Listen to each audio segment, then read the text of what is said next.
your dream, your story came out of really a struggle of yours, right? Your whole dream, your whole business. And so many people, that are listening to this are going through a struggle right now, and they think that struggle they have disqualifies them from becoming successful, when in fact it may be the very pathway to their dream. So tell us about that with you, first of all.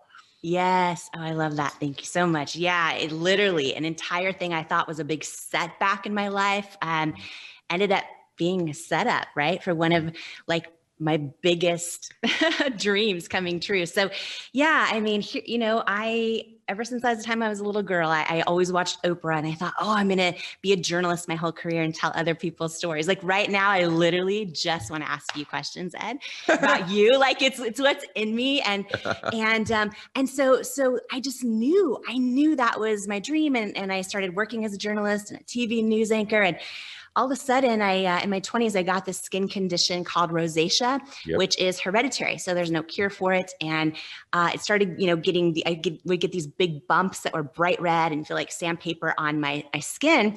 And I'd be anchoring the news. I was working as a television news anchor, and I would be anchoring the news live. And I would hear in my earpiece from my producer, there's something on your face. There's something on your face. You need to wipe it off. You need to wipe it off. And I'd be live on television. And I knew there was nothing I could wipe off. And I saw a dermatologist and tried like every makeup product out there. Nothing would work. And it was this kind of season where I was like, okay, am I going to lose my job? Our viewers going to change the channel? What do I do? Because nothing is solving this. And so, I went through a season of self-doubt for a while, and I started just trying to try everything out there, and no makeup product would work. And I had this moment where I realized two things. I was like, why? There's millions of makeup companies out there. Why is nothing working? And then I kind of had, and I know you have a daughter too, Ed, so you'll connect with this, but I had this aha moment where I'm like, wait a minute, like my whole life, I've seen these ads on television and in magazines. I've never seen anyone that has problematic skin the way I do. I've never seen I don't even know if those models were actually using that product. And I'm like, what if there's literally nothing out there that works? And if I can figure out how to create it, I can solve my own problems, but I could probably also help a lot of other people out there who maybe have given up on makeup. And then I had this I think moment of grace where what hit me was way deeper, in the sense of I realized like, okay, if I can do this, I want to actually create a company where instead of these like unrealistic images of beauty that, from the time I was a little girl, I wanted to look like that, but they always made me feel like I wasn't enough. I was like, what if I, create this company and actually use real women, all ages and shapes and sizes and skin tones, and call them beautiful models and mean it. Like maybe I can shift culture around inclusivity and beauty for every little girl out there who's about to start doubting herself, and every grown woman who still does. And so it became this big mission. But like anyone out there listening right now who's going through this, or maybe you've launched a business right now and you're like, why isn't this gaining traction? I poured everything I had into this dream. And, I wrote the business plan with my husband on our honeymoon flight to South Africa. We got back, quit our jobs, and went all in, used all of our savings. And I thought, oh, if we can just create something that literally works, it's just going to sell. Right. Then I learned how hard it was to become an entrepreneur. And it was this moment where I learned probably one of the most important lessons in my whole journey, which is like how to get still, how to listen to your own inner knowing, and making the decision to trust it, right? And when I left television news, I thought that was my dream job. Like that was what I was going to do my whole career. But sometimes knowing when to let go of a dream isn't quitting. It's actually the victory. It's like that knowing of when to let go of a dream is as important as knowing when to go after one. So I listened to it to launch this dream. But then the first 3 years of running this business from my living room, couldn't afford to pay myself. And literally hundreds of rejections. I thought, Ed, oh, I'm going to shift culture and beauty. I have this great idea. And, you know, so there's beauty stores like Sephora and Ulta and QVC and department stores. Every single one of them said no after no after no for 3 years. Literally would say things like, well, you're not the right fit. Your packaging isn't prestige enough, and women won't buy makeup from women they don't aspire to look like. And it was just no after no after no. For 3 years, we got down to under $1,000 in our bank account. By the way, I'm sharing this because when you Google my story, and this is why I wrote this book, Ed, because if we don't share the real stuff, like that's when we feel alone in our own rejection and our own, you know, lack of success or traction, right? And when you Google my story, all you ever see is like, oh, Denny's waitress sold her company for $1 billion cash. And it makes it seem like, oh, she just got lucky or cruised. Yeah. And, you know, it was a journey that didn't make sense to keep going, except for every time I would check in with my gut. I was like, okay, I'm supposed to do this, but everyone keeps saying no. You know, we got down to under $1,000 in our bank account, as I mentioned. And sometimes when there's no proof around you that your idea is right, and like your friends and family are starting to worry about you and they're starting to be like, are you sure you should have, you know, started this? Are you getting any sales yet? And it was like that. And it was this 3-year journey of having to figure out how to turn down the volume on my own self-doubt and on rejection everywhere, and kind of like tune in or turn up the volume rather on that inner knowing that kept telling me you're supposed to do this. And that kind of was one of the things that made all the difference. There's so much there, and I want you to keep going. A couple things I want to unpack there. Number one is this unrealistic image for women. It's really interesting. You know, with men, it really isn't that way. If you look at football, Tom Brady has a few ads. He's the good looking dude, right? He's got a watch ad or whatever. But the guy that got all the ads was Peyton Manning. It was the everyman when it comes to men. With women, these unrealistic images, especially in the beauty industry, for the most part, are the images that we see. And so you really did revolutionize an industry. That's number one. Number two, it's interesting to me that your dream was to be a broadcaster. I got to tell you, we both bagged groceries at Safeways, and I was a broadcasting major in college, and that was my dream. I didn't know it was going to show up 30 years later, you know, after my entrepreneurial journey. But I think life starts after your first dream goes away. I really believe that's where you're defined. And I'm so curious about this journey with the rejection. I have a philosophy. I don't know if you agree with this. I love the title of your book, Believe It, because what you're talking about, turning up this volume on your inner voice and turning down the external rejections. Those rejections you got were over and over again. I was telling my son this, who thinks he wants to be an entrepreneur. He said, Dad, what's one of the things that most people wouldn't tell you? I said, I don't know, that maybe the most important thing is your ability to deal with rejection as an entrepreneur. We talk about vision, we talk about, you know, communication, but can you deal with the rejection? And in your case, it broke my heart, but there was one meeting you had where you thought you had a deal finally, right? With this VC guy. And I want you guys just to feel the depth of the rejection that you may experience as an entrepreneur. And could you do what Jamie did and still push back? So picture years and years of rejection. You're running out of cash. You're working out of your living room. Everyone's telling you no. And then this dude almost says yes, but then really hits you with a hard no. Tell him about that.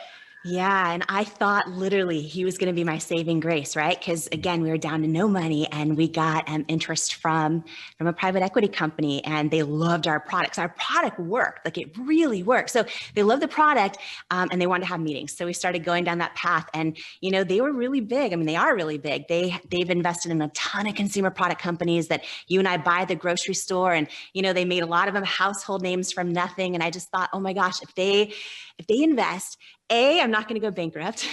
B, maybe they'll help get me into all these retail stores that keep telling me no and keep telling me I'm not the right fit and all that. And so, you know, we did meeting after meeting, and we started the diligence phase, which is, you know, where you show all your projections, your product pipeline, everything. And it got down to the last meeting, and my husband, Paulo, and I flew up for it. And I thought, like, this is it. Like, this is going to be it. And I'll never forget, the head guy was standing about 3 feet from me. And he thanked me. He said, you know, that we should be proud of the product we created. And then he says to me, and he's about 3 feet from me, face to face. And he says, so I want to let you know it's a no. we're going to pass on investing in It Cosmetics.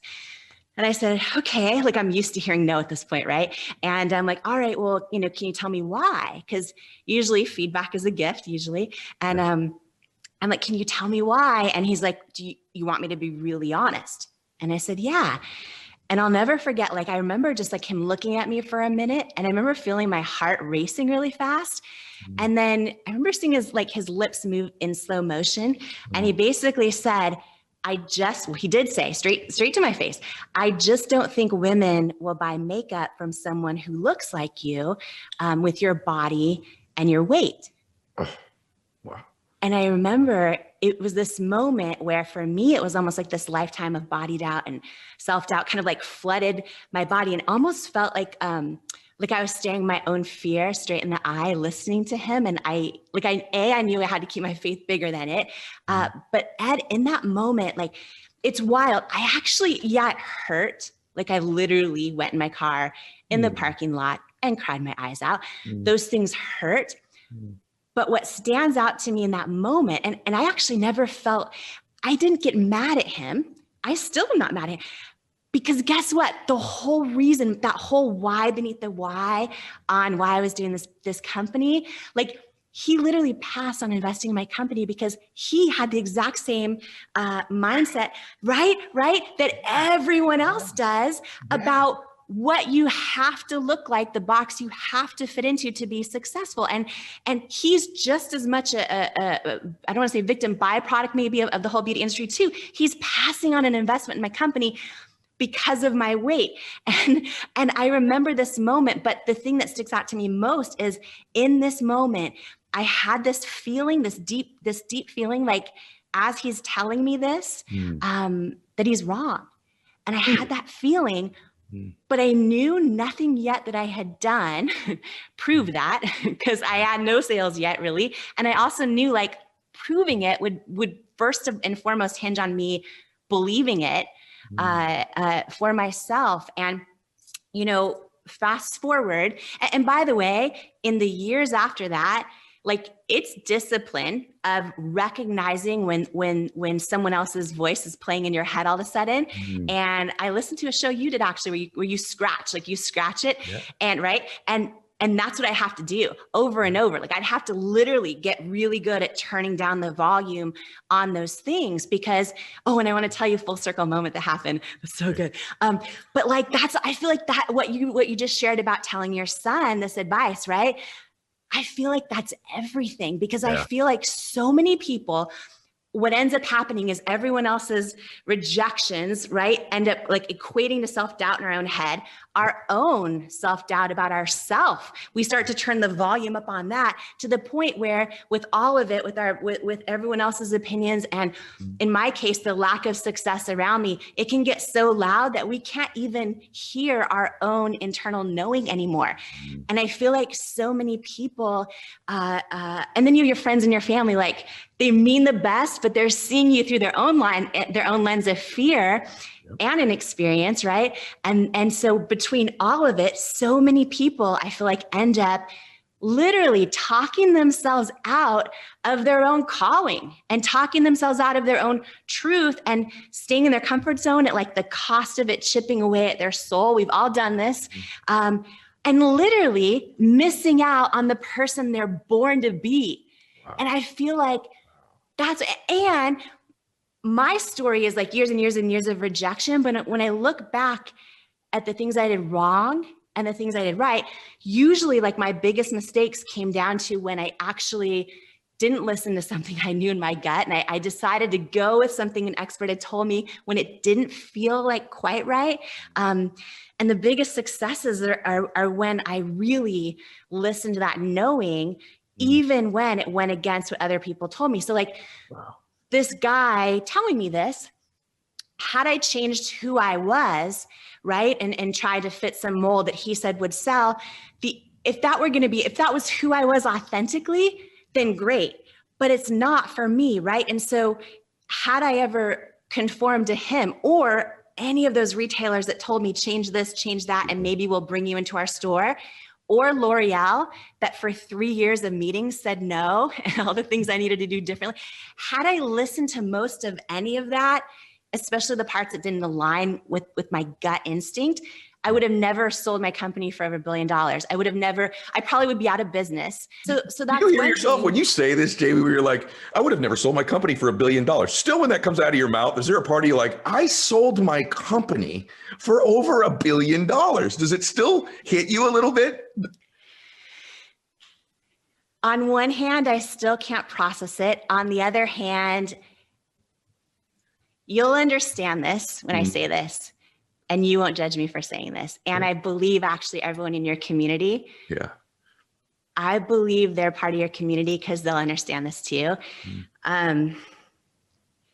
Selling your company for $1 billion is exciting, but like for me, I don't feel like I'm put on this earth to compete with anyone else. I feel like I'm put on this earth to compete with who God made me capable of becoming. Amen. And I feel like I'm just getting started. Like I'm not there yet. Yeah. So selling a company for $1 billion is exciting, but like, I feel like stepping into all of who I am and serving and giving and all the things I'm really called to do, I still feel like I'm not there yet. By the way, you talked about— I feel like having watched you speak a couple times and then listening now, I feel like all of that happened, all of the struggle, all of the ups and downs, all of the selling of the company, all you've learned, all you've been able to articulate, your broadcast background, all of that stuff is leading you right now to your time. Like, I think you were called for what you're doing now, which is teaching and inspiring people and giving them hope. However, you did say it came full circle. Yeah. What did you mean when you said that? What's the full circle? Ed. Okay, you love this. Okay, so this is so good because I actually never got mad at him, right? Because for me, it was like something bigger than him. Yeah. So fast forward a few years, and when we actually ended up selling to L'Oreal, it was their largest U.S. acquisition in their history, and so it made the homepage of Wall Street Journal, a bunch of stuff like that. And the day that the deal was announced, I got an email from him, and he said, congratulations, I was wrong, so proud of you. That whole thing he did, and also I learned that it would. So two things. I learned it would have been the most successful investment in his firm's history. But here's the thing, and this is where our setbacks, I feel like, oh my gosh, our setbacks, even when they suck, like it sucked to hear him say those words to me. It hurt. I cried. Like it hurts, right? Rejection in almost any form basically says to us, you're not enough. You don't belong. You're not worth, I don't think I will make money off you, or I don't believe in you, or it comes in all those forms, and it sucks.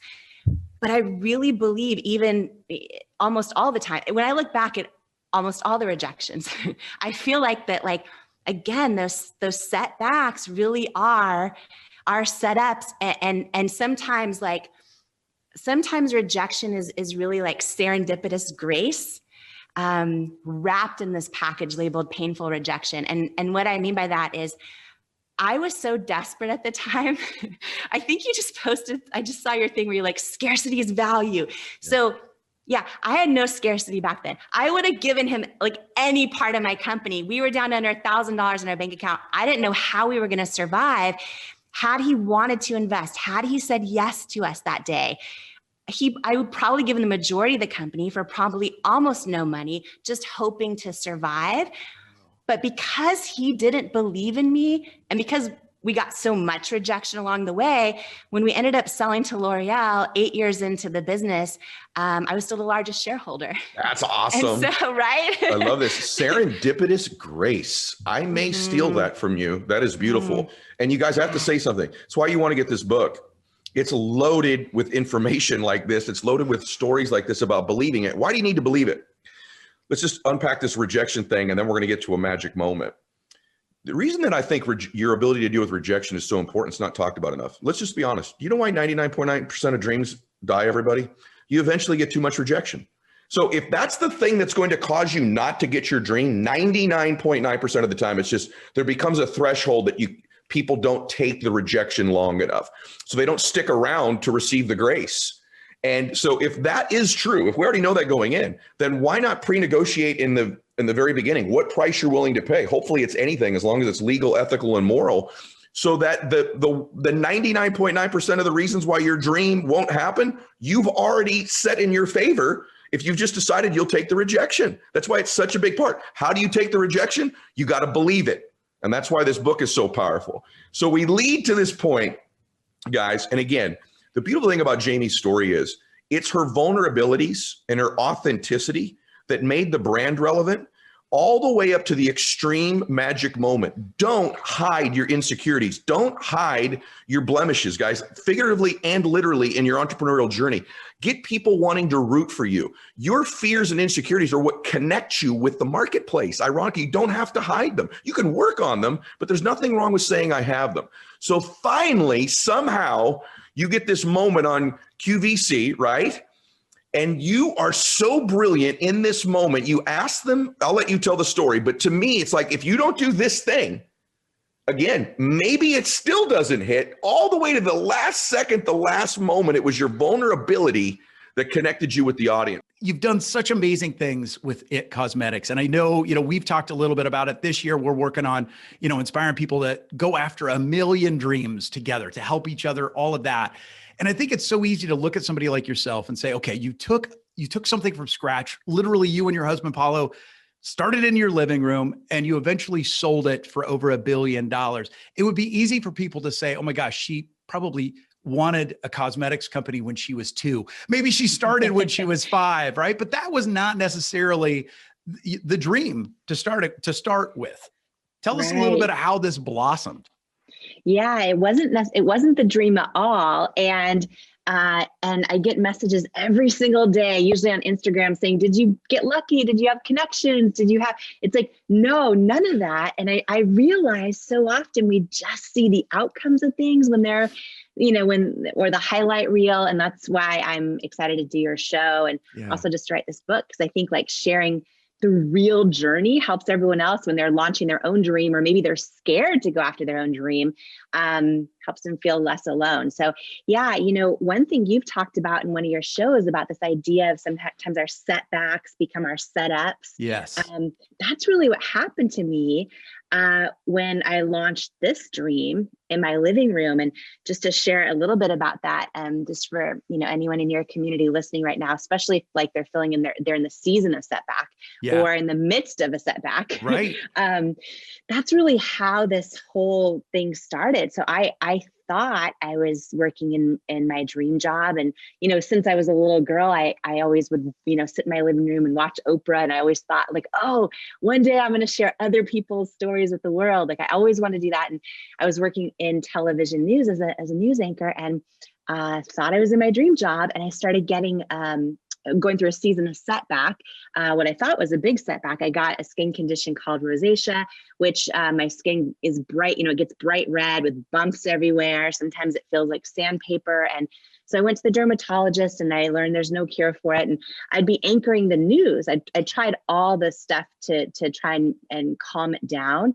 But I'd be anchoring the news and often live. While I'd be on the air, in my earpiece, I would hear from my producer, there's something on your face. There's something on your face. You need to wipe it off. You need to wipe it.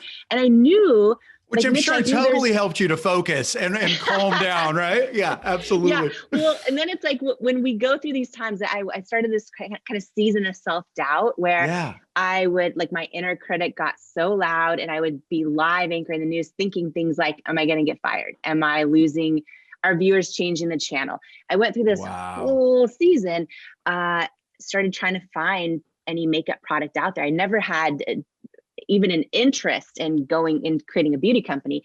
But I started, trying every product out there, and none of them would work. And I had this kind of moment where I had this kind of this gut feeling. Like, I think when dreams start to brew in us, or when there's like a seed planted in us where we have this dream, it kind of started that way, where I was like it was like a little inkling, like, wait a minute, if I could figure out how to launch it, how to create a product that works for me, I bet it'd help a lot of other people. Yeah. And then I would kind of like silence that dream, and my head would take over. Oh, Jamie, you have no connections. You have barely any money. You don't know anything about the beauty industry. and you're in your dream job right now. Yeah. Right. And so I went through that battle, and I think everyone listening to us right now probably, like, really, if they get still, they probably know right now, if there's a dream on their heart or something they know or they're supposed to create or go after or offer the world or start painting again or start dancing, right? They kind of know.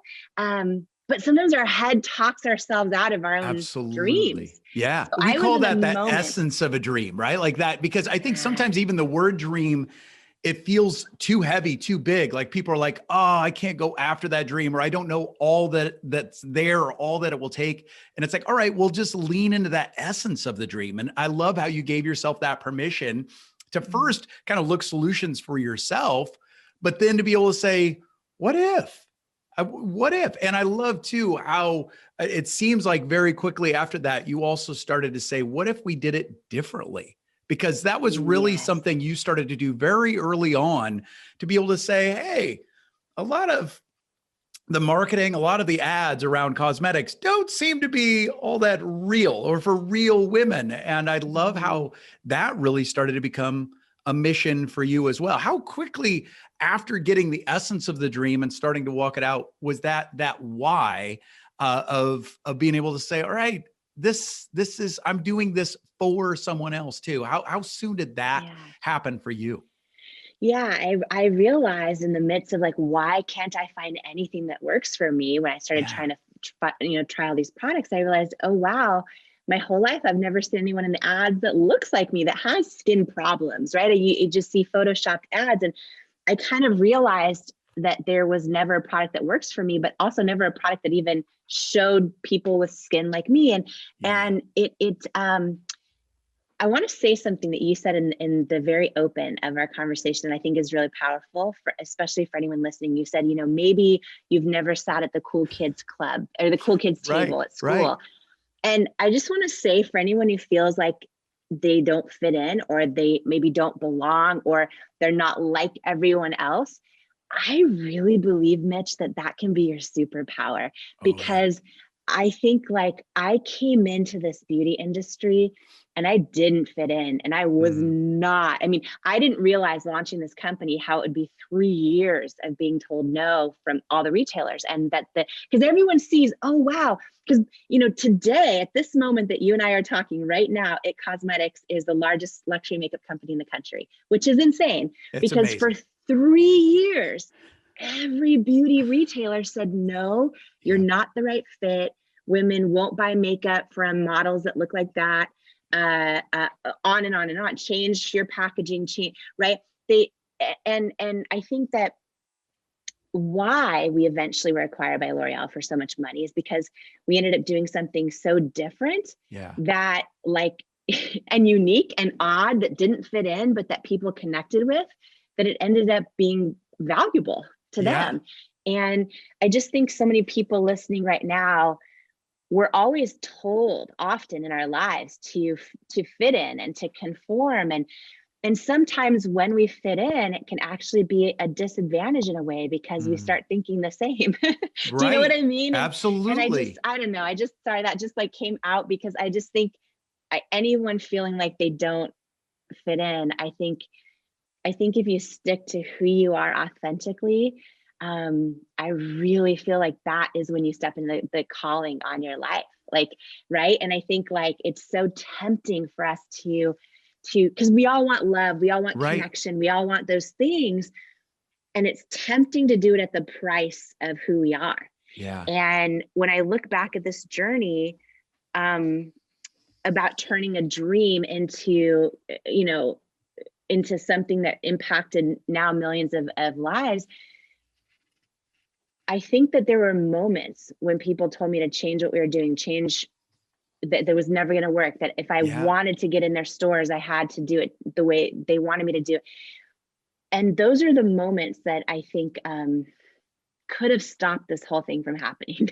Right. had I listened, you know what I mean? And I don't know, just want to share that. Well, I love that. I love that one, you would hone in on that, because I so agree with that. But also I think that you make that point so well in the book, of being able to take those things that maybe you've seen as your limitations or your doubts or the things that have caused you fear, that if we just look at those a little bit differently, they literally can be our superpower.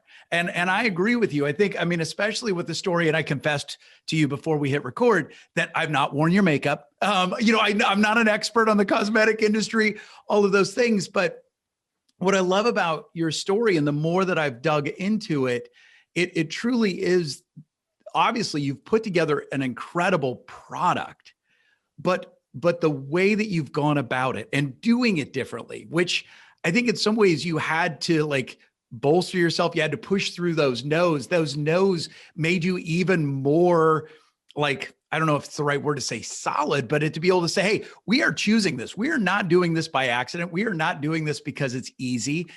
We're doing it because we feel like that's the right way to do it. And that's bolstered you to help you then navigate the storm. And I do want to say that, some people might hear this and go, oh my gosh, they went from their living room to selling it, the company to L'Oreal for $1 billion. It's like, oh, that's an overnight story. It's all those things. You guys, we're talking about hundreds of hours a week, working hard, paying yourself very little to nothing, and really fighting for this dream, which I think is also beautiful. And you've also surrounded yourself with incredible people. Now, I've gotten some questions from listeners. We're going to go after those in just a second. But one of the things is, I think what I loved about your story is that, so many things about your story, but you got the essence of the dream. You started to experiment. You saw the need. You saw the need to offer a product, but also promote that product, present that product in a different way. But I was curious, because so many people get the essence of the dream and immediately see the list of things they don't know or don't have, right? What's one of the ways, do you think, like, what was key for you to give yourself that permission to say, I don't have all the answers. I don't have all the connections. I certainly don't have the big bank account. What gave you, or how did you find that within yourself to be able to say, but I'm going to take that next step? Yeah. Well, I think sometimes, and I talk about this and believe it a lot, that I think sometimes knowing when to let go of a dream is as important as knowing when to go after one. Yeah. And while I was in that spot of going, okay, my gut, my essence, so to speak, is telling me to launch this company, but my head is saying you're not qualified. Right. You don't have the right connections, all that. When I look back, and by the way, when you talk about, the early years, it was 3 years of hundreds of no's, and we got, we couldn't afford to pay ourselves the first 3 years of our company. If we ever had a date night, which was a miracle, we would go literally to the Costco, the outdoor Costco concession stand where you get $1 hot dogs. Yeah. You can get a lot for a couple of bucks at the Costco. That's exactly right. At least, and it tastes good, which is the good part. But that would be a date night. I mean, it was really tough. And there were so many nights I cried myself to sleep because it was another big no from a retailer, or I didn't know how we were going to keep the lights on. It was a lot of years. And in the book, and believe it, I go into details about like some of the scrappy things we did, like how, we figured out how to do things when we couldn't afford to hire people. And I go into that because I think it's so important, because you don't see that stuff on social media. You just see everyone's highlight reel. And I just think like, it's important for people that might, feel like it's just them struggling or not getting traction or hearing rejection after rejection. And when I look back at all of this, and I talk about so many things I did wrong in the book, but one of the things that I did do right, it wasn't that I somehow was smarter than someone else or anything like that. It was really that when I would get still and I would hear my own gut feeling, which for me is how I hear God talk to me, is in my intuition, right? But some people may call it the universe. Some people might call it just their own internal knowing, right? When I would hear that internal knowing, I would make the decision to trust it. And for me, that was one of the biggest things, because there were nights I literally would just cry myself to sleep. And I'd wake up in the morning thinking like, oh, was that huge rejection from QVC really real, or was that a dream? And then I'd realize it was real. Very real. And I'd like, very, very real. And I mean, there were some really tough rejections. About 2 years into the business, we got a call from a potential investor that was a big private equity company. And I was so excited because they had a huge track record of making all of these products in grocery stores, big household names. And they loved our product, and they wanted a meeting, and we did a meeting, and then we showed them our product pipeline. And, we were several meetings in, and I thought, wow, if they invest in us, A, I'm not going to go bankrupt. And B, maybe they can use their connections to get us in these big beauty retailers that keep telling me no. And we got down to the final meeting, and I'll never forget this moment, because my husband and I flew up for this meeting, and we were standing about 3 feet from the head investor. And he says to me, congratulations. We really, really think your product is fantastic. But it's a no, we're going to pass on investing in IT Cosmetics. And we want to wish you all the best. And when I said, okay, can you tell me why? Because feedback is usually a gift. And he was literally about 3 feet from me in person. And he says, do you want me to be really, really honest with you? And I said, yes, please. And he said, I just don't think women will buy makeup from someone who looks like you with your body and your weight. Wow. And I remember, Mitch, in that moment, here's the thing. So 2 things. One, I went out in the car and cried later, but I instantly felt, like a lifetime of self-doubt and body doubt. All those things kind of fled my body. But I'll never forget this moment when he was saying that to me. Of course it hurt. Yeah. But when he said, I just don't think women will buy makeup from someone who looks like you with your body and your weight, I got this feeling inside, and I can remember it like it was yesterday, that just said, he's wrong. Yeah. And I actually never got mad or it was weird. When you talked about the why earlier, because we all identify, it's so important to attach a why to any dream. But I did the work early on of identifying, like, really, why am I doing this company? And it wasn't just to create a great product or to solve my own problems or to help other women, which is certainly all those things, but I wanted to shift culture in the beauty industry. I wanted to create a business where if I ever were going to make it, I wanted to use models that were all different ages and skin tones and skin and sizes and skin challenges. And I wanted to shift that definition of beauty for every little girl out there who's about to see these ads and start doubting herself the way I did growing up, and every grown woman who still does and person who still does. So I knew how important my why was to me. Yep. So when this guy says to me that, I realized, instead of getting mad, I think this is really important when we're going after our dreams, to not take rejection personally, because I realized him saying that to me, him passing on investing in my business, was really, he was just as much impacted by a life of the beauty industry as I was. Yeah. He was making an investment decision based on what he thinks you need to look like to sell product. And so, and one more thing. I love it. No. Well, 6 years, I didn't hear from him for about 6 years. And 6 years later, when L'Oreal acquired our company, because it was such a big deal and L'Oreal's public, they disclosed the purchase price. So all of a sudden, in this one day, it's all over the Wall Street Journal homepage, everywhere. Like, IT Cosmetics, but L'Oreal buys IT Cosmetics for $1.2 billion cash, this whole big thing. And I heard from him that day for the first time in 6 years. And he said, congratulations, I'm so happy for you. I was wrong, this whole thing. And I learned it would have been the most successful investment in his firm's history. But the other thing, and this is just, I want to share this in case anyone listening to you and me right now, is in this season of rejection, right? Is there's these famous words, and I don't even know who said them, but they're famous words that say, rejection is God's protection. Yeah. And when we're going through rejection, we don't, doesn't feel very good. Doesn't feel at the time, how is this protecting me? Especially when it's unfair, it's hurtful, it sucks. But and I have so many examples of this in Believe It, but the book, but just this one story is had he believed in me, Mitch, I was so desperate. I probably would have given him most of the company for almost no money. Yep. But because he didn't believe in me, 6 years later, my husband and I were still the largest shareholders when we sold to L'Oreal. And it just, I don't know. I just think that there's so many stories like that where I just think it's important that we have our perspective of faith also when we're going through those tough seasons. Well, and I so agree, because it is that whole thing of, and I think you and I share a very similar faith, which is awesome. And we've got people from all different faith backgrounds, but it is so powerful when we start to realize that those setbacks, sometimes that adversity, although it is brutal when you're in it, I can only imagine that felt like a real punch to the gut. But Yeah. think about, like you said, that adversity in some ways is something you needed to dig even deeper. In some ways, it like proved your thesis even more of saying this absolutely needs to be fixed. And if somebody's going to do it differently, we got to do it. Right. And I also, it did also protect you from then giving up a majority stake and all of those things. It's just incredible. How do you believe in yourself, especially in a moment like right now where the future is right in front of you and it is swirling with endings and with beginnings?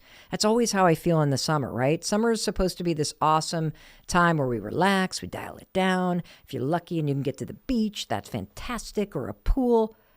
But when I'm at the beach, you know what I'm thinking about? My freaking future and the endings and the beginnings.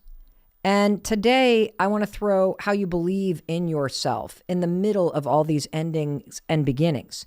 And how do you believe in yourself when you haven't even started taking the actions? How do you believe in yourself when you don't know how this thing is going to turn out that you really want to do? Well, my guest today, she's a super close friend of mine, and she is somebody you want to hear from right now. Who am I talking about? I'm talking about none other than Jamie Kern Lima. She's the founder of It Cosmetics, which she started in her living room, and she sold it to L'Oreal for $1 billion. And here's the thing that I love about Jamie. Jamie is the queen of learning how to believe in yourself, because when she started It Cosmetics, she was not some influencer with daddy's money. No. She didn't get a degree in how to start a company. She was a waitress at Denny's with terrible skin rosacea, like the bright pink kind of breakouts all over her cheeks. And it was that rosacea and that hardworking work ethic from being a Denny's waitress that made her create her own foundation. And that was the beginning of this $1 billion company that she created in her living room, It Cosmetics. And I know you're going to love hearing from her, which is why I am so excited that you're here to talk to us about your journey. You are one of my favorite human beings of all time. I cannot thank you enough, Jamie, for being here as my friend and for being here as the professor on the topic of purpose and learning how to believe in yourself. Ladies and gentlemen, let's give a big, warm Mel Robbins podcast welcome to Jamie Kern Lima.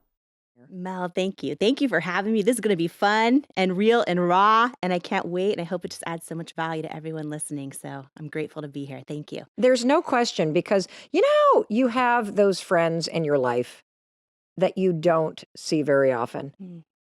But every time you do, it's like no time has disappeared, and you just have this like kind of twinkle on your skin because you just love being with this person.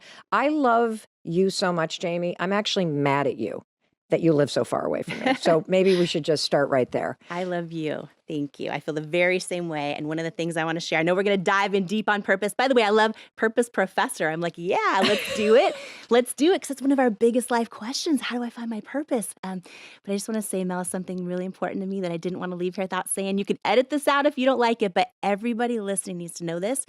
You are one of the rare human beings that is the same off air, behind the scenes, in your everyday life as you are in all the public things. You know what I mean? And you and I have both met so many celebrities and so many people with millions and millions of followers, and it's very rare they're the same. And one of the things I love so much about you is you are even more funny, even more intelligent and brilliant and kind and raw and real in real life. So that congruency is like 1 in a billion. And I love you. And I'm just grateful to be here for you. Wow. Okay. Just that. I think the episode's over now. Now, we got to go back in time because, I think one of the reasons why I wanted to have you on is because the entire mission of this show is to empower and inspire you listening to us right now to create a better life, whatever that means for you, to take the simple steps that sometimes feel impossible to pursue your dreams, to improve your health, to create greater connections, to believe in yourself. And Jamie truly is not only the professor of purpose, but her life story is a demonstration in cultivating belief in your ideas, belief in your intuition, belief in God, belief that things will turn out. And so I want to go back in time because, I've heard you on the stages that you speak around the world talk about how you started as a waitress in Denny's Mhm. and then from waitressing at Denny's pursued a dream that you had of being on television. Mhm. And as a fellow former waitress, I would love to start there. Mm. Yeah, waitress at Denny's, full uniform, name tag to prove Oh, it. I forgot they had uniforms. Full uniform. What was your favorite thing on the menu? Oh gosh, I love the pancakes. You know what? Just like simple. It's so funny how our steps are ordered, I think, in life. Mm. And so often, I remember being a waitress at Denny's. I remember feeling, and maybe someone listening to us can relate to this right now. You have this feeling inside of you like there's something more I'm supposed to do, but you don't know what it is yet. And you doubt it might be possible. And I remember being waitress at Denny's and just feeling like I have these big dreams, but not quite knowing like, how do I believe I'm worthy of them yet? And it was this big season in my life. At the same time, Mel, the kitchen at the Denny's I worked at was a disaster. Like they would take an hour to get pancakes out. Huh. So I learned to talk to people so that they wouldn't leave. They often did leave, or they'd throw like a dime and a penny on the table and leave. As your tip, as if it's your fault Yeah, that the food were. exactly. Uh-huh. But it's so funny how, years later when I ended up launching my own business, I'm like, oh, I've got to get the operations right or nothing else matters. It's just those little things we learn along the way. But yeah, after that, I thought my whole life I would have a talk show. I watched Oprah in my living room growing up, so I thought for sure I would share other people's stories with the world. So I went into, did all the jobs, saved up all my money to pay for school, and push grocery carts in the grocery parking lot, sliced meat in the deli, all those fun jobs, and then found myself in what I thought was my dream job, working in TV news. And I thought, this is it, right?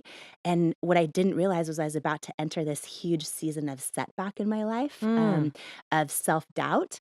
I have a skin condition called rosacea. And for me, it started getting really red, really bumpy.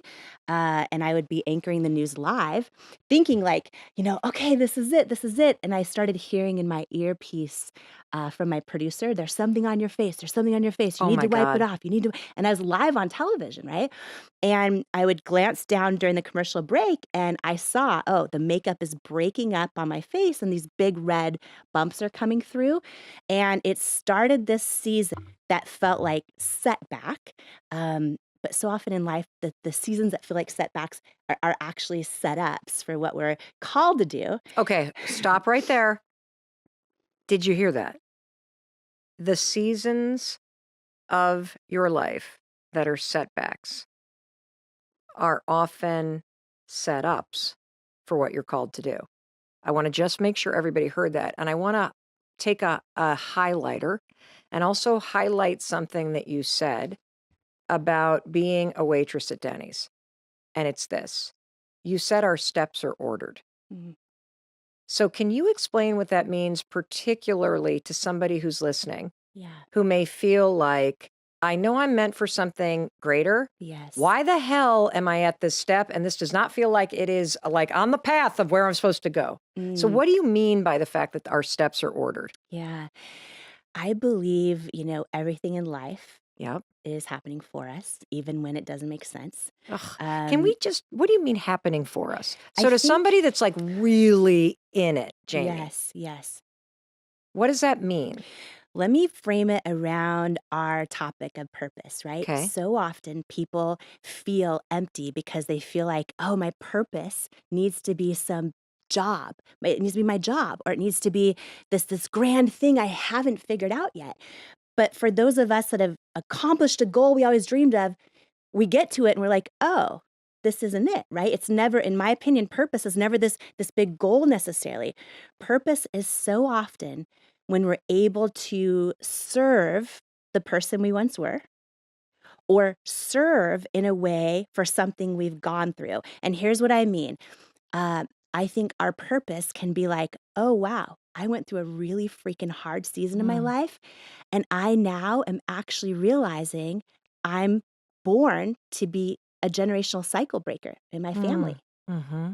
That is an incredible purpose, right? Purpose can be like, oh, I've been having a hard season for a long time. And when I actually just take a minute and say hi to someone else who's lonely, maybe it's like in the coffee line at Starbucks, maybe it's the neighbor down the street, whatever it is, you feel in your gut a sense of fulfillment, like a sense of alignment when you're doing something in your purpose. Mm. And I think that the big mistake people make is they think it's this end goal, right? A lot of times when people hear my story and they hear the, oh, Denny's waitress builds $1 billion company, they think my purpose was to be some big entrepreneur. It wasn't? It wasn't. What was it? In the journey of how I did it, Yeah. I took this massive risk, right? Taking my makeup off on national television when I was told not to, and being brave enough to be seen and helping other women realize that they're worthy and enough exactly as they are, seeing them as who they are. To me, that is my purpose. And in doing that, it just a byproduct of that with It Cosmetics is we built a company with millions and millions and millions and millions of customers. And what's wild is 5% of our customers actually have skin issues, like I do. 95% don't.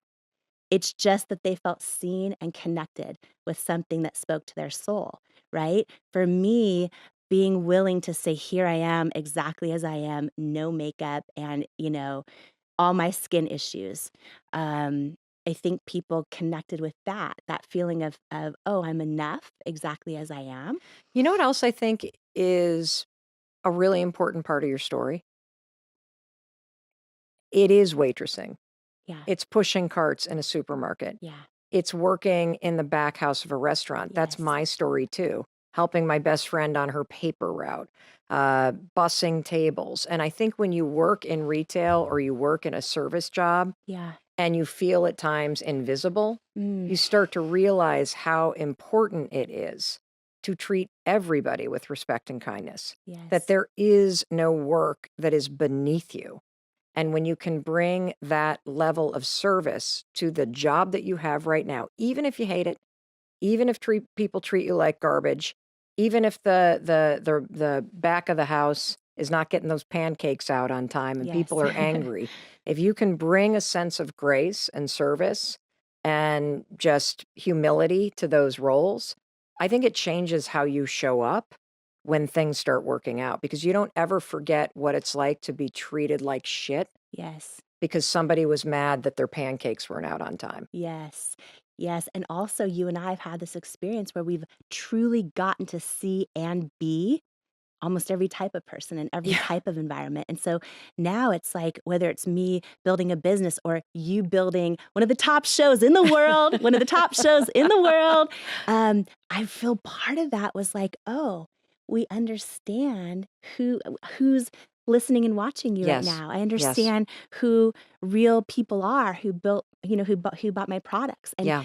and so when you mention steps are ordered, it's like, no matter where you are in your life right now, what you're going through, I believe every piece of it, whether it's, oh, someone just, cut me off in a parking lot and screamed at me, or, oh, whatever it might be you're going through, all of those things are happening for you, I believe, I love so that. that you're amassing this toolbox of understanding and getting strong enough and equipped enough for the purpose you step into. Amazing. So, Professor of Purpose, Jamie Kern Lima, right there. That's your takeaway number one. The steps are ordered. Believe in that. Mm. And this moment is helping you. It's giving you something. So that is one major tool that you used along the way. Let's go back to that moment, because I think you were 28 years old, right? Mhm. When you're sitting on television in Seattle. Yeah. You are a local news anchor. You're living the dream. You're on your way. And you are now starting to have this nightmare happen Yes. where your rosacea is breaking through on camera in front of everybody, Yeah. the makeup that they put on you. Yes. And you've got people in your ear telling you there's something wrong with your face. Yes. And you're realizing, holy cow, the makeup that they've put on my face cannot cover the rosacea and the skin issues that I have. So Yeah. what do you do in that moment? Well, the first thing I did was start freaking out, right? And I like literally I started entering this season of self-doubt where I would be live on the air, anchoring the news, thinking thoughts in my head like, "Oh, am I going to get fired? Are viewers changing the channel right now? Like, am I costing the company ratings?" Right? So it was this Could you big. feel those moments when you could feel like the makeup not kind of like disappearing? Like there were moments when I used to be a commentator for CNN. I was pre-menopausal where I could feel the hot flash coming. Yeah. I didn't feel it until they said it in my ear and in my Oh. earpiece. And then what would start to happen was I would get so nervous and stressed out because I kept trying to cover it during commercial breaks. I could feel my heartbeat in my ears.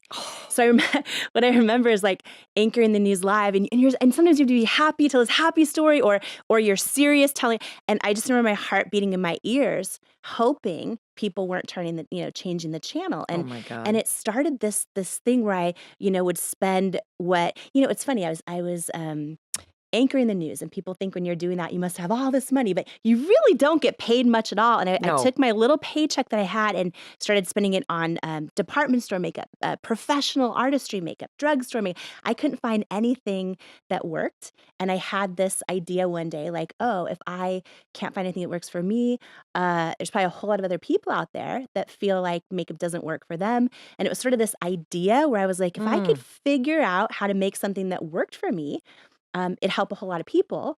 And that was my knowing, or this gut feeling. But then my head, Mel, was like, oh, but you got no money, you got no connections, you know no one in the beauty industry, you're unqualified. So I sat in this place, right?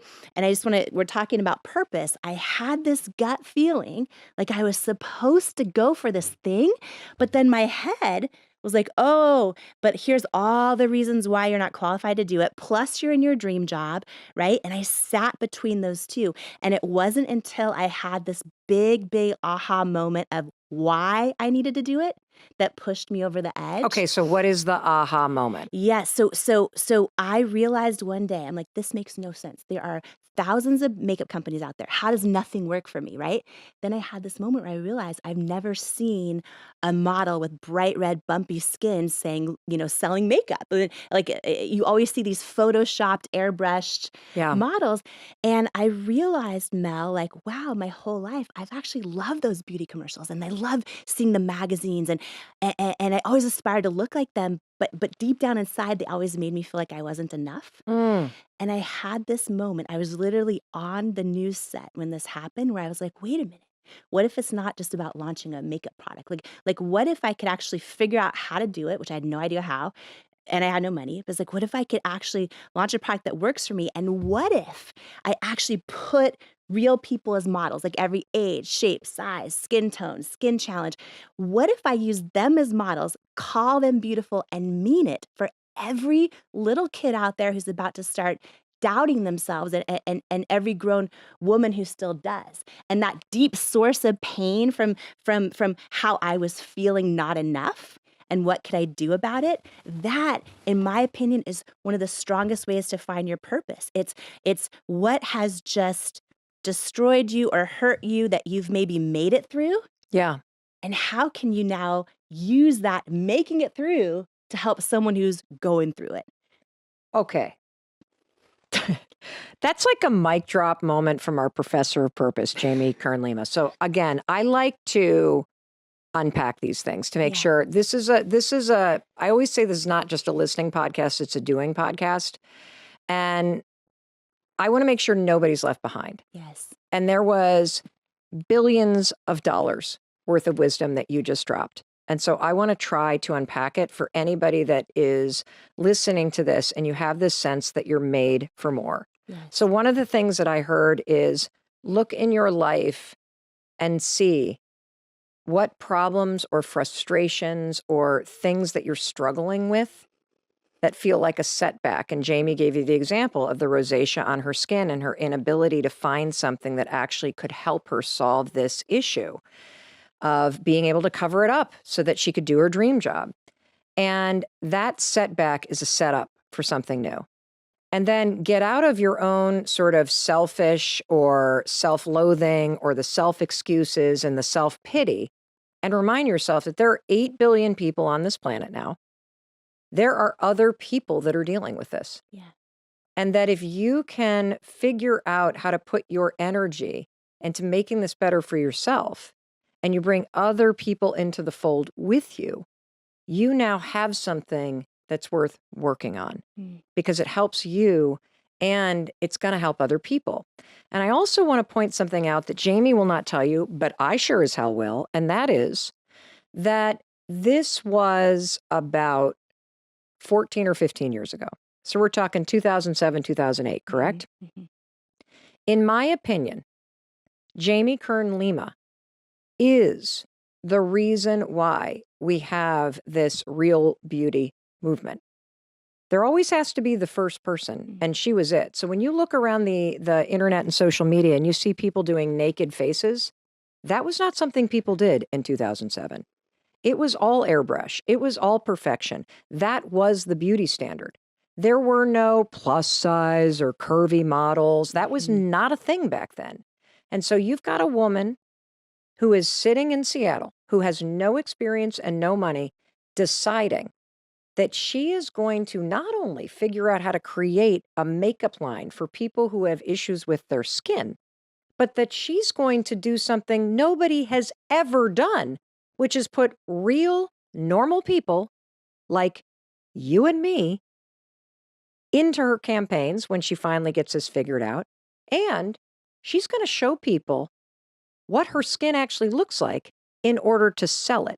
I mean, that was a revolutionary idea.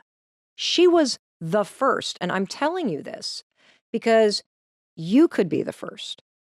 You have something inside of you that is a problem, something that you can solve. And you could be the first to change the way that people think about an issue. And so, Jamie, let's pick up the story, because how do you go from this aha moment, like, oh my God, oh my God, oh my God, to doing something? Yes. Because I think some of us have aha moments, right? Yep. And then we But we don't do anything. Yes, because we doubt him. We doubt him. We think like, oh, someone's already done it. Yes. Or, oh, whatever. First of all, if you're out there right now and you think, oh, you have an idea or a way you want to show up in the world or someone else you want to help, but you think, oh, someone's already done it. Literally, there's only one of you in the entire universe, which by definition means no one has ever done it the way you're going to do it. So when I launched this. Say that again, Jamie, for the people that are like, whoa, whoa, whoa, kids. Calm down. Wait, Jamie just said something. I was doing my dishes. Say that again. Talk about the fact that this matters. This is huge because I think the biggest reason we talk ourselves out of things is we think, oh, someone's already done it. Yes. Someone's already done it before, who must be smarter than me or more talented or more whatever it is than me. And what I have learned and then proven. And I want to tell you too about, I'm going to get so excited, Mel, because when you do this thing, like, don't be shocked then when there's millions and millions of rejections and people don't get it, right? Because it's never been done before, right? Oh, yes. Because there's only one of you. There's only one of you doing it the way you're going to do it. But just to recap that, there is literally only one of you in the entire universe, right? And so if you are going to show up to this world authentic, that means whatever you do, if it's authentic to you, it's actually, by definition, it's never been done before, right? And so when you show up that way, don't be surprised if not everyone gets it right away. Or, in my case, all the experts I put on pedestals all said no, that this idea of how I wanted to connect with women, they thought it wouldn't work, and they thought I wouldn't therefore make them any money. But can I ask you a question real quick? How did you go from the aha? Yes. To starting. So what did that look like? Like, because I think like if you're in this space where, let's just use an example. You've never actually, you don't know the first, you have this thing about catering that you just can't get it out of your head. You want to do these events. You've never actually done this because you had never done anything with makeup. You had no idea what you were doing. Yep. You have an idea and you have an aha moment. Mm-hmm. What was the first thing that you did to start to make this real? So leaning on that, why I had to do it and why it felt like it was going to be part of my purpose was a big thing that helped me actually take the risk, quit my job. Wait, you quit your job because you had an aha moment? Yeah, it was deep. I was like, if I had, what did it feel like? It felt like if I didn't do it, I would wake up the rest of my life with this pain in my gut, this longing, knowing I was created for more. It felt like if I didn't do it, I would have the pain of regret. And if Mm. I did do it, I might have the pain of failure and maybe the pain of embarrassment and then maybe the pain of, oh, wow, that doesn't feel like it went how I thought it was. I knew it was this big risk. I Yeah. knew I was leaving what I thought was my dream job. Why did you have to Um, quit your job? Just curious. it was literally from day one, I was all in. Like I dove all in. I knew if I was going to do this, I needed to just go all in on it. And, I started, I do not recommend this, but I started working like 100-hour weeks from the beginning. I was so freaking passionate about it. Like I couldn't stop thinking about what if I can actually figure this out? What if I can literally, because it became a big So did you have dream. any savings? Like, do you have a little bit of Very savings? little Because you didn't savings. pay yourself for the first 3 years that you did this. First 3 years. So basically, my husband and I wrote this business plan, right? Yep. Quit our jobs, dove all in our living room. We poured all of our savings into it. I thought, Mel, and this is for someone watching us right now. I know this. I thought if I can figure the product out, it's going to be huge. Right. And then I realized, like, oh, being an entrepreneur or launching a dream is not always that easy. We poured every penny we had into it, and once we actually created a product, and we were scrappy. If you And want to how know did you how, create a product? Like, are you in your Yeah. kitchen buying stuff at the grocery store, or how does this even work? Okay, so no, so first, I love that technology is right there, right? So researching how are makeup formulations made, who makes them, what are the FDA regulatory compliance, all the unsexy stuff I know nothing about. Just diving into the research phase of how does this happen, and then what I learned is that manufacturers are makeup companies' closest held secrets, right? Like closest held secrets.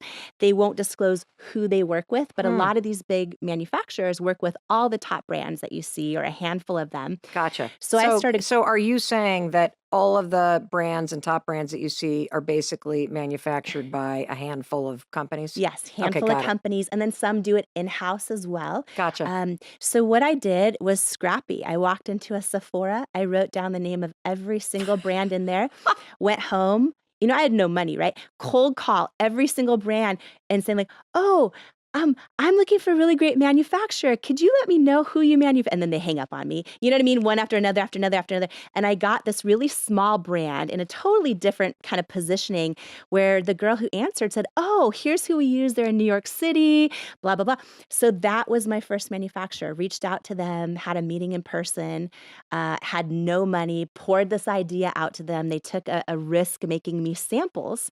And that's how it started, was just really being scrappy and trying to figure it out. All of our money had went into the product development formula and the Yep. advisory board of the product. Yep. And I thought, okay, now we have a product that works for me, right? This was after hundreds of formula iterations. I thought that was going to be it. So is this like year 1 or year 2? Like, how long did this take? Yeah, it took a good first year to Okay. get that product. And then what I started doing was sending it to everyone I thought was just going to believe in me instantly. So I sent it to Sephora and Ulta Beauty and all the department stores and all of the online retailers, QVC, which is, live television shopping channel. And I thought, oh my gosh, this is going to be huge. Every single one of them said no after no, after no, after no. And to your point, it became 3 years of not being able to pay myself, 3 years of hundreds and hundreds and hundreds of no's, of crying myself to sleep at night. Were you and your husband like fighting like crazy? Like, you should go back to work. You should, but why do we do that? Like, were you like doing that? You want to know what it was? Yeah. We still believed in it, but we weren't sure how we were going to make it. It was like friends and family that were like, wait, you quit your job? Are you sure you should have quit your job? Or wait, you still haven't made any money? Like, it's been 3 years, right? So you hear all of this, the voices get so loud. Yeah. The loudest, though, were my own self-doubt. Sometimes we take a chance and go for something because our gut is telling us to do it. And then all of a sudden you face all this opposition and you start to question, is my gut wrong? Is my knowing wrong? And there were so many times where I would literally get another brutal no from, Sephora or QVC or whoever it was. And I would just literally cry myself to sleep. I would pray about it and be like, God, I feel like I'm supposed to be doing this, but nothing is going right. Before we talk about It Cosmetics, I'd like you to rewind a bit and share this concept that I first learned in your book, and that is that you were kind of always on a quest for achievement. And it was sort of how you were finding love. I mean, you were early in life, you were a very driven person. You were the high school valedictorian, you had a 4.0, you went on to become Miss Washington, you competed in the Miss USA pageant, you were a well-accomplished television journalist. Unpack this insight that you share around how perhaps your achievement of accomplishments and accolades was an attempt to find love. Yeah, lifelong journey on figuring that one out. And so I went through growing up with parents who worked super hard, like really, really hard. I was the first person in my family to ever go to college. And, I started working really hard at a young age. So pushing grocery carts in the Safeway grocery parking lot. And I eventually was a waitress at Denny's to pay my way through school. And I always had, so two things on that, Scott. I always had this feeling inside, like even when I was waitressing Denny's, I didn't know one day I would be running $1 billion company and have a, $1 billion exit to L'Oreal and all those other things. But I did know inside that I've always felt, I think God makes every one of us special. And I always had this feeling inside, like I was, made for more, whether it was to give or to serve.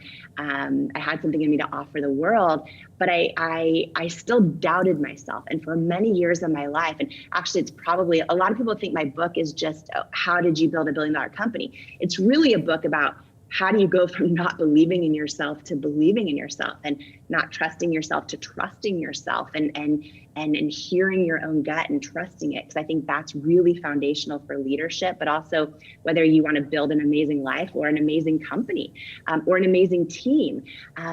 But that's very different than this idea of I need to achieve to have love, which was a big theme in my life. And I didn't realize that until I was an adult. I grew up with parents that worked all the time. And I realized, I wasn't fully aware of this, but when I would achieve something big, that was when they would show up, right? And so I can look back and recognize that now. And what I realize is, for a big journey of my life, I equated like, I've got to win to matter, or I've got to achieve to matter, i.e. to feel love, right? So I look back and I realize that was a definite pattern. And I think for every achiever out there, whether they're type 3 on the Enneagram or they're just simply, so driven, I think the biggest thing that has been, and on top of it all, and I share this in the book for the first time ever, in my late 20s, I found out by complete surprise that I was adopted.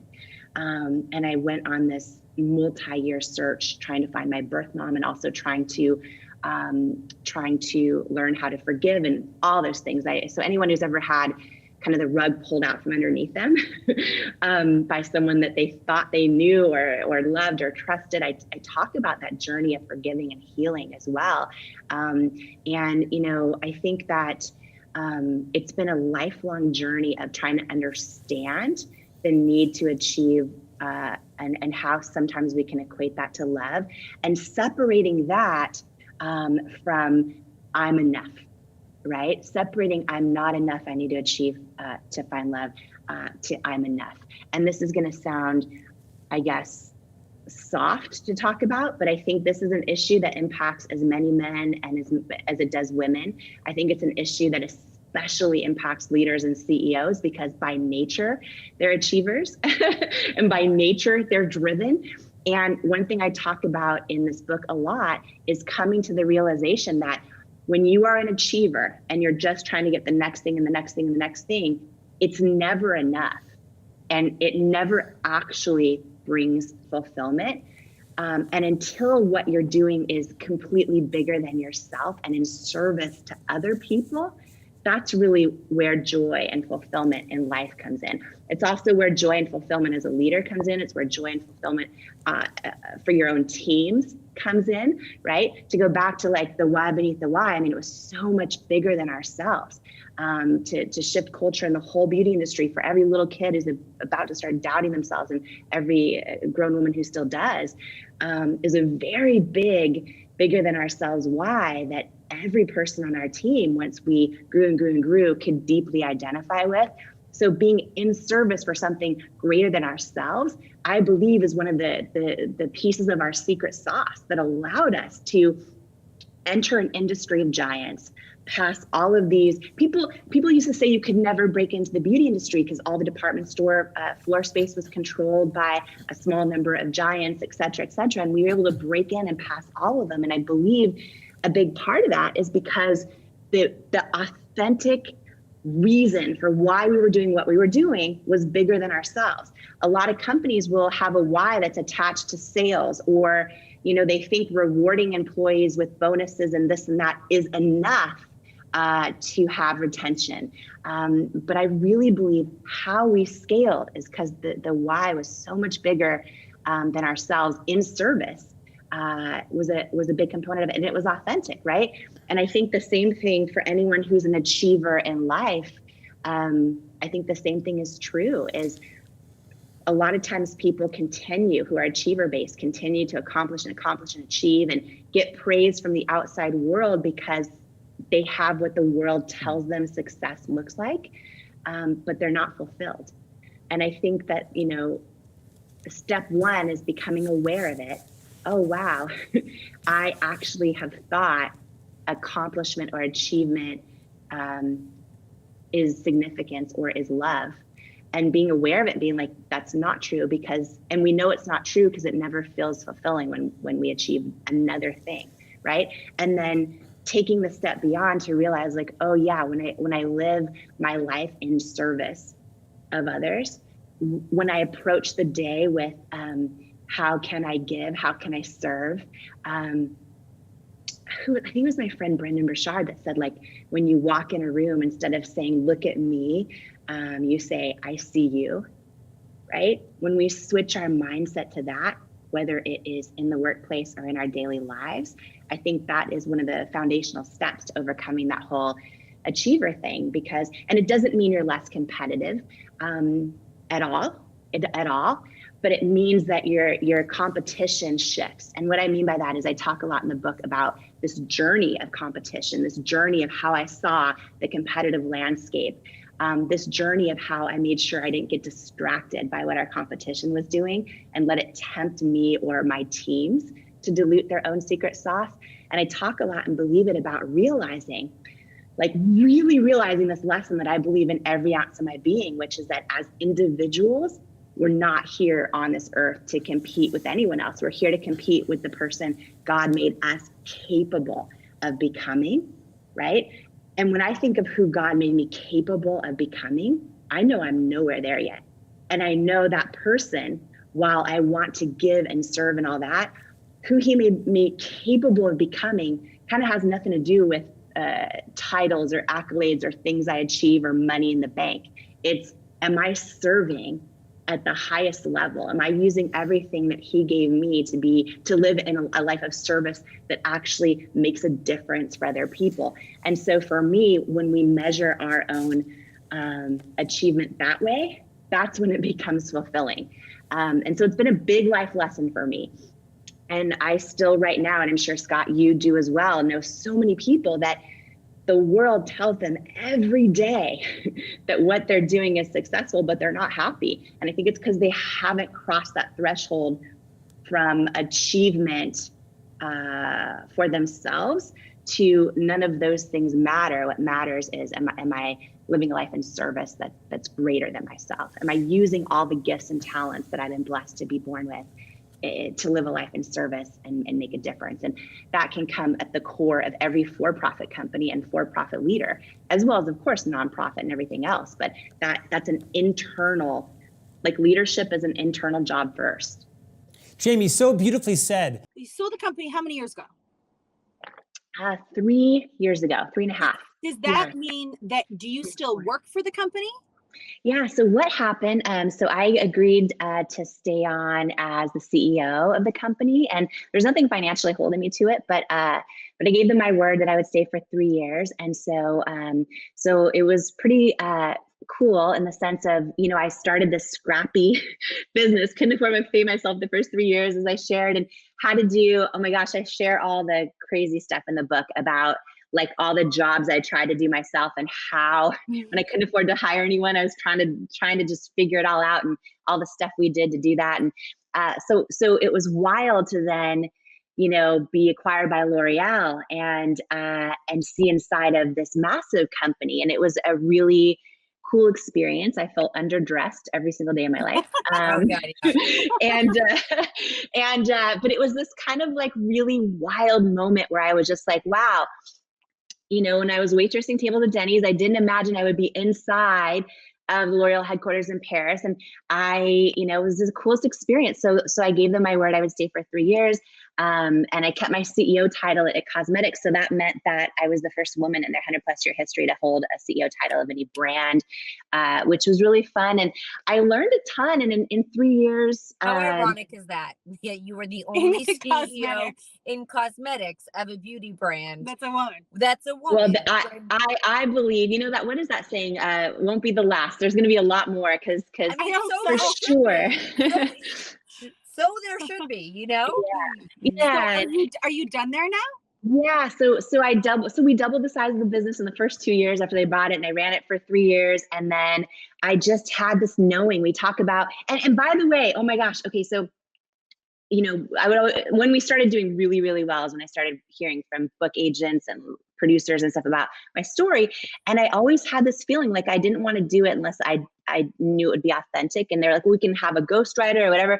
And I always said no, because I was so focused on running the business. So I said no to meetings for 5 years. And about a year and a half ago, I just had this feeling like, okay, I'm supposed to give or serve at a whole new level and share everything I've gone through. Because what I've learned is like when we share that stuff, it's the most fulfilling when you have like even right now, I'm doing an insider kind of launch group for the book. And so a few people, just like your mom, are starting to read the book, and I'm getting messages of women saying like, oh my gosh, this week I made the decision to trust myself and it worked. And I'm just like sobbing at my computer. This is where I get my greatest joy, my greatest fulfillment. And so I decided to step away. Because sometimes knowing when to let go of a dream is as important as knowing when to go after one, right? And I just had this knowing that it's time to just, hopefully, God willing, use everything I've gone through to help hopefully be of service to somebody else. And so I sat in my house all alone and sobbed my eyes out and binge ate Lucky Charms and wrote every word in the 80,000 words in the book. And are you always this calm? You always I feel like you're the most soothing. Yeah, like you are. You're relaxing. So relaxing and happy. Yeah, like such a gentle, positive energy. It's so love. Is that always? I mean, I think I'm the kind of person where I always show up loving. I'm probably always underestimated for that reason, because like inside I'm like so on fire. Okay. But like I don't waste a second of my life judging or you know what I'm saying? Like I just we have no judgment over here. We don't believe no judgment. Ladies and gentlemen, rock this house and welcome to the stage, Jamie Kern Lima! Baby Kern Lima! Every single one of us has had someone tell us we're not enough. Every single one of us has had someone say words to us that hurt.